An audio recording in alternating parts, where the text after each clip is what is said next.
Okay, we are starting here with a problem on a CJ7 from 78 with a 258 cubic inch engine, 6 cylinders straight.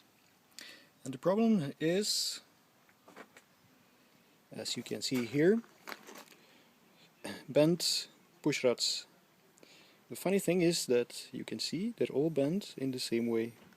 It's the magical world of mechanics, yeah. This one actually might be a bit more difficult to see, but it's slightly bent as well, so if you roll it over glass or over a piece of metal, you will see that it is indeed slightly bent. Now there is a whole history behind this, and actually it started with an engine that has not been running for several years. So we started to run the engine, everything seemed to run fine. It was what I thought initially just an adjustment of the carburetor, the timing, so when we all got sorted out, it was still running very hectically, I would say. Then I discovered actually that it was not running at all on cylinder 5 and 6, and this is where all the problems started. So we measured the compression, and we had 0 compression on 5 and 6. And then when we removed the cover from the valves, we noticed that the two push rods here, both of the intake of 5 and the intake of 6, were displaced, were beside. So the first thing was that to put them back in place. Thereafter the engine ran quite smoothly, and especially when it is warm, when the engine is warm, it runs very smoothly. But then typically the next day, on cold engine, you start, you hear clack, and it runs again on 4 cylinders. So the next day I removed the cover again. Both of them again were displaced, but now they were completely bent as well. Yeah.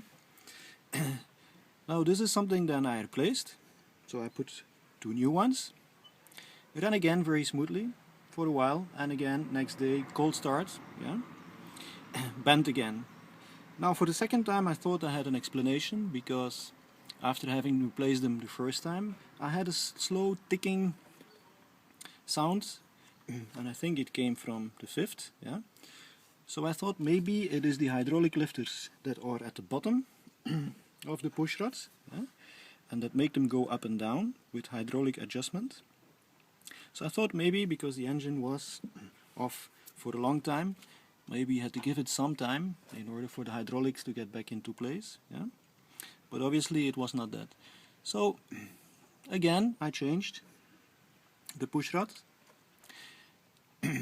After that I did not have the ticking sound anymore, yeah, and again the engine ran very smoothly.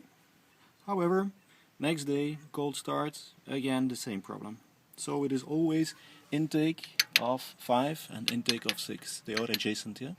This is the out and the out of 5 and 6.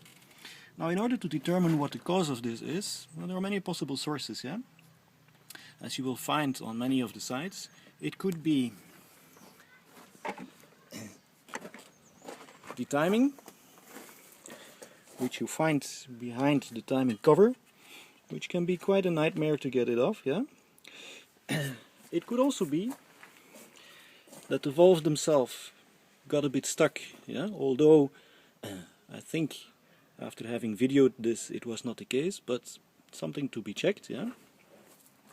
It could also be the lifters, the hydraulic lifters that go at the bottom of the push rod, yeah, that get stuck, or that there is some dirt within the hydraulic lifters.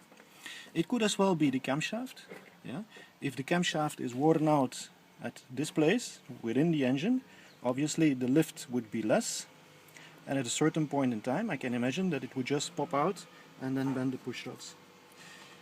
So in order to determine what the real cause is, well, we have to go and do some analysis, and I think a good starting point to show how it should be is that we have to make sure that we go to the first one to take as a reference, the first one as a reference with the piston top, in the top that point where the ignition is taking place. How do we know that? Well, first of all, if we go to the distributor and we lift up off the distributor cap, you will see that the distributor currently is pointing to the number 1, yeah, which are marked on the distributor. So indeed it is going to the number 1, which means with a running engine we would have a explosion here in this cylinder, which means that these two valves have to be closed. Yeah? Closed means that they are not pushed downwards, which means actually that this is now at the bottom of where it should be, the push rod, and this one as well, yeah, for the in and for the out. And if you look at the push rods in this position, they should be free. You can turn them freely around, but you feel as well that you cannot move them. Yeah? If you would be able to move them, they would generate a ticking sound. Yeah? If you would be able to move them too much, you can imagine they would pop out and they would get bent at a certain point in time. So this, I think, is a good reference of how it should be. At the later stage we're going to try to measure what the lift is, yeah? Probably by taking off the bridges, yeah? And the rockers. So we're going to measure how much the lift is, yeah? To see if that is within the references. And if that is the case, we know that the camshaft at the bottom is not worn out. Yeah? We're also going to look at the valves themselves. If the valves can really move freely, and we're going to try to determine if there is a certain leak within the valves. Now I must say that I measured the compression at a certain point when the engine was running smooth. You always measure the compression when the engine is hot. And I had a compression that was nearly equal over all the 6 cylinders, yeah, and within the ranges as described in the manual. So this is the first bit of the video. The next one will follow later.